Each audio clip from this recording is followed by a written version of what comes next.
Si è svolto il 27 e 28 marzo nell'isola di Albarella un corso di formazione Lions Quest promosso dai Lions Club Badia Alto Polesine, Contarina Delta Po, Chioggia Sottomarina e Rovigo. Al corso, organizzato da Giorgio Ghiotti di Badia Polesine, in collaborazione con il presidente dei Lions Club coinvolti nell'iniziativa e con il direttore dell'isola di Albarella, hanno partecipato 27 insegnanti di scuola media e superiore delle province di Rovigo e Venezia. Scopo del progetto Lions Quest è l'insegnamento di alcune metodologie di approccio agli studenti che, facendo leva sulla loro intelligenza emotiva, possono aiutarli a crescere in modo sano, con una visione positiva ed un corretto stile di vita.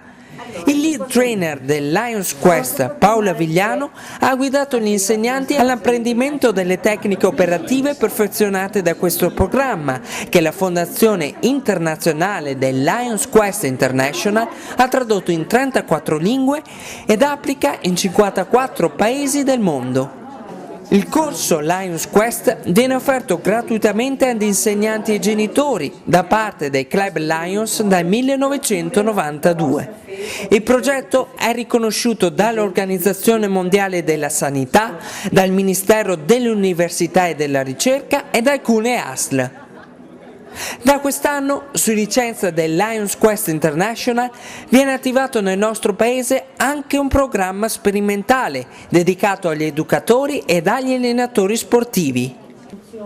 Grande soddisfazione è stata espressa alla fine del corso dai partecipanti, che hanno ringraziato il Lions Club per aver offerto loro gratuitamente l'opportunità di acquisire queste nuove competenze ed hanno auspicato la sua diffusione in tutti i complessi scolastici delle province di Padova, Rovigo e Venezia.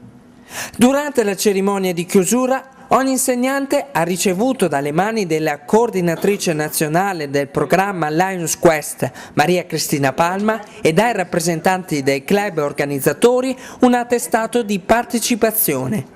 La dottoressa Palma si è complimentata per l'impegno con il quale i docenti coinvolti hanno partecipato al corso, sperimentando su se stessi i metodi di coinvolgimento dei ragazzi, che dovranno applicare poi nelle rispettive classi di insegnamento.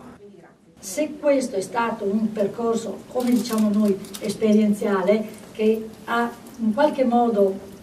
cambiato la vostra ottica rispetto al fatto di entrare in classe